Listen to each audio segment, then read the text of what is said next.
रहे हैं और मुसलमान तो ऐसे भी डरे हुए हैं, मुसलमानों के तो ऐसे भी हालत आपने खराब कर दिया है, डरा डरा के तो इनका हालत ऐसे खराब कर दिया कि ये लोग अपने हक की मांग भी नहीं कर पा रहे। और आप कह रहे नमाज की बात, आप पहले जब पढ़ते थे कितना मिनट का नमाज होता है, और थोड़ा सा जब पढ़ते थे उसके बाद आपको इतना दिक्कत है, उसके बाद तो ये लोग पढ़ना ही छोड़ दिया। आप बताइए ना कहाँ पढ़ते हैं रोड पे? सिर्फ और सिर्फ इनका काम यही है कि मुसलमानों का पेश टाइट करो, मुसलमानों के लिए बोलते रहो, मुसलमानों की नमाज पढ़ने की बात करो, मुसलमानों की ईद न मनाने की बात करो। हमारे पत्रकारों को देखो ना, नाक उठा उठा के किस तरीके से बात करते हैं। जो मोदी जी से एक सवाल नहीं कर सकते, जो मोदी जी से एक सवालों का जवाब नहीं ले सकते, उसके बाद आज वो सर उठा के बोलते हैं। देखिए दुख की बात यह है कि जिस देश के अंदर हम लोग रह रहे हैं और यूपी जैसे प्रदेश जहां पर सबसे ज़्यादा आबादी वाले प्रदेश है, लेकिन वहां की मुख्यमंत्री जो है शिक्षा स्वास्थ्य में बात नहीं करके सिर्फ और सिर्फ नमाज में इतना ध्यान रखते हैं कि नमाज रोड पे पढ़ेगा, मस्जिद के अंदर पढ़ेगा, कहाँ पढ़ेगा क्या नहीं पढ़ेगा, उसमें इनका ध्यान ज़्यादा है।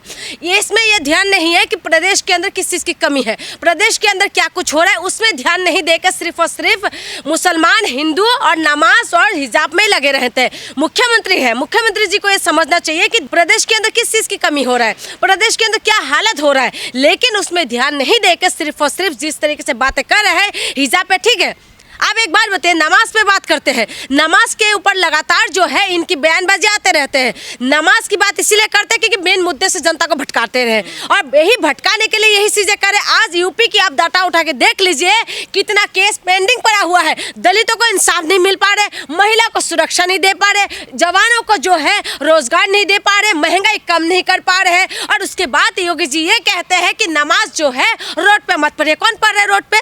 कौन पढ़ने जा रहे रोड पे? आप इलाज करिए ना, आप तो उसी का पेश टाइट करते करते हिंदुओं का तो ऐसी तैसी कर ही दिया है ना। आप कह रहे कि नमाज मत पढ़े, नमाज कौन पढ़ रहा है रोड पे?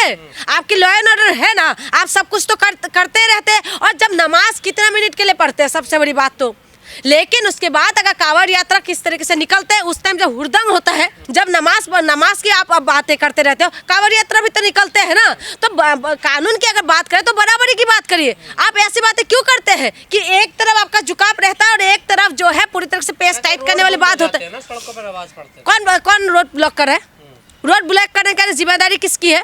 कौन करते रोड ब्लॉक? आप बाहर एक परिंदे पर भी नहीं मार सकते, ऐसा आप सिस्टम को बना देते हो, और उसके बाद लोग प्रोटेस्ट नहीं कर पा रहे हैं, लोग अपनी आवाज़ बुलंद नहीं कर पा रहे हैं। और मुसलमान तो ऐसे भी डरे हुए हैं, मुसलमानों के तो ऐसे भी हालत आपने खराब कर दिया है, डरा डरा के तो इनका हालत ऐसे खराब कर दिया कि ये लोग अपने हक की मांग भी नहीं कर पा रहे। और आप कह रहे नमाज की बात, आप बताइए ना कुंभ के अंदर जब भागदौड़ हुए थे तो वही मुसलमान थे ना जिन्होंने अपनी मस्जिदें खोल दिए थे हिंदू लोगों के लिए। आज फिर से वही नमाज, वही मस्जिद, वही मुसलमान की बात आप कह रहे हो। जब एक तरफ जो कांवड़ यात्रा निकलते हैं तब आप उनके ऊपर फूल बरसाते हो, ठीक है, किसी का आस्था का विषय है, लेकिन उस वक्त तो रोड ब्लॉक नहीं होते। अगर बात करें तो दोनों का बराबरी की बात करें ना, बात एक तरफ का क्यों करते हैं? और बात एक तरफ का इसलिए करते हैं क्योंकि ये ज़्यादा तक जो है हिंदू सम्राट बनना चाहते हैं, हिंदू हृदय सम्राट बनना चाहते हैं, लेकिन हिंदू हृदय जो सम्राट बन रहे हैं ना उसकी वजह से सिर्फ और सिर्फ हिंदू का। किसने मना किया? नमाज पढ़ेंगे, क्यों नहीं पढ़ेंगे? कौन है उनको रोकने वाले? सड़कों पे पढ़ेंगे। सड़कों पे क्यों पढ़ेंगे? किसने बोला सड़कों पे पढ़ते हैं? सड़क इनका बाप का है क्या? सड़क जो बन रहे हैं सड़क इनका बाप का है क्या? किसी की बाप का नहीं है। सड़क जो है ये जनता का टैक्स का पैसे से बनते हैं। आप उनकी पर एक्शन नहीं लेते। जो रेपिस्ट घूमते रहते हैं, जो रेपिस्ट जाके आपकी बनारस के अंदर जो है दर्शन करके आ गए, राम मंदिर के अंदर जो आपका वीवीआईपी पास लेके दर्शन करके आ गए, उसमें आपका एक्शन नहीं लेंगे, आप उस वक्त एक्शन नहीं लेते। का कहना है अगर प्यार से नहीं मानेंगे तो हमें दूसरा भी तरीका। देखिए यही करेंगे। एक मुख्यमंत्री का इस तरीके का भाषा किस तरीके की शोभा देते हैं आप बताइए? मुख्यमंत्री, सबसे बड़ा प्रदेश है पूरा भारत के अंदर, सबसे बड़ा प्रदेश है यूपी, और यूपी के मुख्यमंत्री इस तरीके की बातें कर रहे हैं, इस तरीके की भाषा जो ये लोग यूज कर रहे हैं, आप बताइए ना। उसके बाद आप उनको क्या बोलेंगे? भगवा धारण कर रखा है, वही भगवा जो शांति का प्रतीक है, जो शांति सिखाते हैं। एक सन्यासी जो है वो क्या करते हैं? भगवा जब धारण करते हैं तो शांति की प्रतीक है, वो अमन और शांति की बात करते हैं और सुख की बात करते हैं, वो हर दिशा में शांति की बात करेंगे। लेकिन भगवा पहने हुए और बातें करते हैं हुड़दंग वाला, बात करते हैं इस तरीके से, करें इलाज किया जाएगा। आप इलाज करने के लिए किसने रोका आपको? आप तो इलाज कर ही रहे हैं ना, एक तरफा कार्रवाई आप करते ही है। जब भी कुछ बात होते है यूपी के अंदर बुलडोजर चला देते हो। तब आपकी बात, जब अपर कास्ट की बात आती है तब आप कुछ आवाज़ नहीं निकालोगे। जब बात आते बलात्कार की, जब अपर कास्ट के लोग आते हैं तब आप उसमें आवाज़ नहीं निकालेंगे। जब हिंदू और मुसलमान की बात आएंगे तो मुसलमानों के ऊपर आप बुलडोजर चला दोगे। तो ये कौन सा आपका दोगलापन है? योगी जी ने खुद कहा है ना कि अगर नमाज आपकी पढ़नी है तो पढ़ो, लेकिन वो शिफ्ट में बदल दो। कई शिफ्टों में पढ़ लो, सड़कों पे क्यों पढ़ रहे हैं? कौन पढ़ रहे हैं सड़कों पे? आप बताए ना, सड़कों पे कौन पढ़ रहे हैं? सड़कों पे कौन जा रहे हैं? आप जब पढ़ते थे कितना मिनट का नमाज होता है, और थोड़ा सा जब पढ़ते थे उसके बाद आपको इतना दिक्कत है, उसके बाद तो ये लोग पढ़ना ही छोड़ दिया। आप बताइए ना, कहाँ पढ़ते हैं? रोड पे, रोड तो ब्लॉक करने के लिए। रोड को ब्लॉक ना हो उसका जिम्मेदारी कौन लेगा? इसका जिम्मेदारी तो उन्हीं का ही है ना, पुलिस विभाग का ही है ना जिम्मेदारी को, लॉ एंड ऑर्डर को कंट्रोल करके रखना। तो पुलिस जब योगी जी के अंडर में आता है उसके बाद इस तरीके की बातें क्या दर्शाते हैं? यही दर्शाते हैं ना कि जब हिंदू पक्ष की तरफ झुकाव की बात करें कि भाई मैं तो हिंदू हृदय सम्राट हूँ, यही दिखाने के लिए इस तरीके की बातें करें। बात ये नहीं करेंगे, रोजगार नहीं देंगे। आज यूपी के अंदर जो है, जो शिक्षा भर्ती की 69,000 जो शिक्षक भर्ती क्या है, वो लोग किस तरीके से कॉकरोच की जैसे खेस के अपनी नौकरी मांग रहे हैं, उसमें बात नहीं करेंगे। महिला के साथ बलात्कार होते हैं, बलात्कार के लिए इंसाफ मांग के जो है सीएम हाउस के सामने सुसाइड करने के लिए मजबूर होते हैं, उसके बाद जाके एफआईआर होते हैं। इस तरीके के हालात आप यूपी के अंदर बना देते। यूपी के अंदर बेटी को रातों रात जला देते, उसके लिए आप आवाज़ नहीं निकालेंगे। तब आवाज़ नहीं निकालेंगे जब बलात्कारियों को फूलमाला से स्वागत करते, तब आवाज़ नहीं निकालेंगे। यूपी के अंदर जो है 27,000 से ज़्यादा स्कूल बंद हो रहा है, तब योगी जी आवाज़ नहीं निकालेंगे। यूपी के अंदर जो है लगातार ऐसी खबरें आते रहते हैं। आप देखें ना क्या हालत है। गंगा की सफाई के नाम पे आप लोग कितना प्रोजेक्ट आप लोग लेके आते, लेकिन गंगा की सफाई उसमें कौन काम करेगा? आज जो है क्लाइमेट चेंज हो रहा है, आज गर्मी की वजह से लोग रह नहीं पा रहे, पोल्यूशन ज्यादा है, जवानों के पास नौकरी नहीं है, बलात्कार लगातार होते जा रहे हैं। उसमें जो है योगी सरकार उसमें ध्यान नहीं देगी, योगी जी उसमें ध्यान नहीं देंगे। सिर्फ और सिर्फ इनका काम यही है कि मुसलमानों का पेस टाइट करो, मुसलमानों के लिए बोलते रहो, मुसलमानों की नमाज पढ़ने की बात करो, मुसलमानों की ईद न मनाने की बात करो। ये लगातार इस तरीके की बयानबाजी क्यों करते हैं? इससे पहले ही क्यों बन जाता मुद्दा आखिर? इसीलिए बनाते हैं ना भाई, हिंदुओं को कुछ दे तो पा नहीं रहे, हिंदुओं को झुंझुना तो पकड़ाना पड़ेगा ना। हिंदुओं के पास नौकरी नहीं है, पेपर लीक हुआ है, इस वक्त पेपर लीक हुआ है ना, 22 लाख के आसपास बच्चों का जिंदगी भविष्य खराब हो रहा है, तो उनको क्या करना है? भटकाना तो पड़ेगा ना, इनका काम ही भटकाना। तो जब भी मुसलमान की बात आ जाते हैं, वाह, एकदम हमारे हिंदू लोग तो खुशी के मारे झूम उठते हैं। भाई ये तो हिंदू मुसलमानों को तो पेस टाइट करने में लग गए हैं। आप सारी बातें भूल जाओ, मेन मुद्दों से भटका और क्या मेन मुद्दे से भटकाने की बात करें। आप बताइए क्या हालत हो रहा है। इसीलिए मैं कह रही हूँ, देश के अंदर पेपर लीक कोई मुद्दा नहीं रहा। आज जो मुद्दा नहीं रहा नौकरी, आज मुद्दा नहीं रहा महंगाई, आज मुद्दा ये नहीं रहा महिला सुरक्षा। बताइए, महिला के लगातार यूपी के अंदर महिला गायब होते हैं, महिला के साथ बलात्कार होते हैं, महिला को उठा लिया जाता है, और वही योगी सरकार ये बड़ी बड़ी धकोसले की बात कहते हैं, कह रहे कि नमाज मत पढ़ो। नमाज नहीं पढ़ेगा, नमाज नहीं पढ़ेगा, आप उनको करिए ना, करिए मस्जिद के अंदर ही पढ़े, आप कानून बनाइए। कब तक करता रहेगा देश में?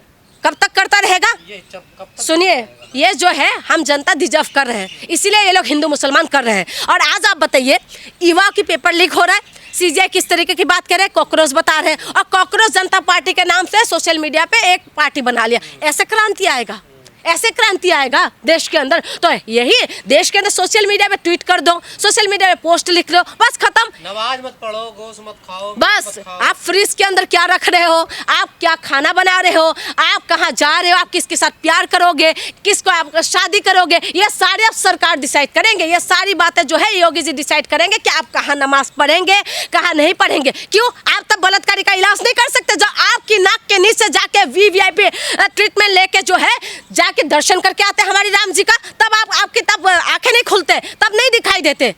तब जो नाक के नीचे जो है रेपिस्ट घूम रहे हैं, तब आप उनका इलाज नहीं कर सकते। सिर्फ मुसलमानों का इलाज करते रहो, मुसलमानों के नाम पे जो है बस सिर्फ और सिर्फ जो है वोट लेने का काम करते, अदरवाइज कुछ नहीं। और मुसलमानों के नाम पे पेस टाइट सिर्फ हिंदुओं का हो रहा है, और ये जो हो रहा है ना, ये हम लोग सब डिजर्व करते हैं और डिजर्व कर रहे हैं, इसी वजह से तो हो रहा है। कब तक करता रहेगा हिंदू मुसलमान? क्या आज भी जनता को समझ नहीं आ रहे? देश को 140 करोड़ आबादी के अंदर 22 लाख का पेपर लीक हो जाते हैं, 22 लाख, लेकिन किसी को कोई फर्क नहीं पड़ते। बार बार नेताओं को आवाज उठाना पड़ता है, कह रहे विपक्ष आवाज नहीं उठा रहे, विपक्ष आवाज उठाते तो जनता को क्या फर्क पड़ रहा है? जनता को फर्क पड़ रहा है? नहीं फर्क पड़ रहा है। लेकिन जनता को जब आ जाएगा ईद, जब आ जाएगा हिंदुस्तान, जब आ जाएगा पाकिस्तान, जब आ जाएगा नमाज, जब आ जाएगा हिजाब, तो जनता अपने मुद्दे को गए बाहर में और उसके बाद सारे जो है इनकी भक्ति में लीन हो जाते हैं। और इसी वजह से आज देश का हालत ये है और इससे भी बुरी हालत अब होने वाले हैं। दुनिया में बदनामी होगी ना देश की, देखिए तो हो रहे हैं, हो रहे हैं ना, आप तो पता ही ना, नॉर्वे के अंदर हो रहा है। नॉर्वे हमारी पूरा वर्ल्ड फ्रीडम में नॉर्वे 1 नंबर पे है और हमारे देश 157 में है। और उसके बाद हमारे पत्रकारों को देखो ना, नाक उठा उठा के किस तरीके से बात करते हैं। जो मोदी जी से एक सवाल नहीं कर सकते, जो मोदी जी से एक सवालों का जवाब नहीं ले सकते, उसके बाद आज वो सर उठा के बोलते हैं। ये 157 में होना क्या, ये गर्व की बात है।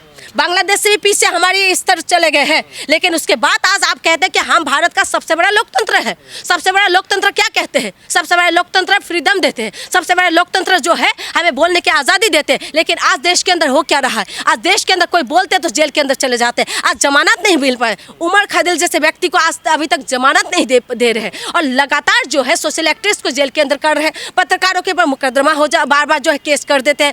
जब बलात्कारी खुलेआम घूम रहे हैं और बलात्कारी चौड़ा बन के, कल मैंने देखा एक पोस्ट कि एक बलात्कारी जो रेपिस्ट है उसको जो जेल से बाहर निकले तो उसके बाद फूलमाला से स्वागत करे। ये हमारे देश बना रहे, ये कौन बना रहे? यही लोग ही तो है। आप बस भाजपा का गुण गाइए, आप भाजपा का तारीफ करते रहिए, उसके बाद कुछ भी। स्वतंत्र मीडिया के सवालों का जवाब देंगे? कहाँ देंगे? दिया है आज इतने सालों से, 12 साल से मोदी जी ने कोई जवाब दिया है? नहीं देने वाले। आज देश का हालत देखिए, सोना खरीदने के लिए मना कर रहे हैं, पेट्रोल डीजल की हालत क्या हो रहा है, पेट्रोल डीजल लेने के लिए लोग लाइन पे लगे हुए हैं। आज देश की जनता, युवाओं के पास नौकरी नहीं है, युवा सड़कों पे है, कॉकरोच बनने के लिए तैयार हो रहा है। और उसके बाद आप कह रहे हैं कि मोदी जी जवाब देंगे। मोदी जी तो अपनी मस्ती में मस्त है, कहते हैं मस्ती में आग लगे बस्ती में। और आज आग ये देश में लगे हुए हैं। आज देश का हालत कितना खराब हो चुका है, देश का युवा का हालत खराब हो रहा है। लेकिन युवा जो है बस सोशल मीडिया पे ट्वीट और सोशल मीडिया पे अपने बयानबाजी करके शांत हो रहा है। और यही हमारे देश का असलियत है और देश इससे भी ज़्यादा बुरी हालत होने वाले हैं जो लगातार हो रहे हैं। और आप देखें ना, लगातार ये लोग चुनाव जीत रहे हैं और लगातार उसके बाद ये अपने मेन मुद्दे से जनता को भटका के सिर्फ और सिर्फ हिंदू मुसलमान और हिंदुस्तान पाकिस्तान के अंदर ही अटका के रखना चाहते हैं। लेकिन जनता को ये समझना पड़ेगा, अगर नहीं समझेगा ना तो देश की दुर्दशा में जाने से कोई नहीं रोक सकते।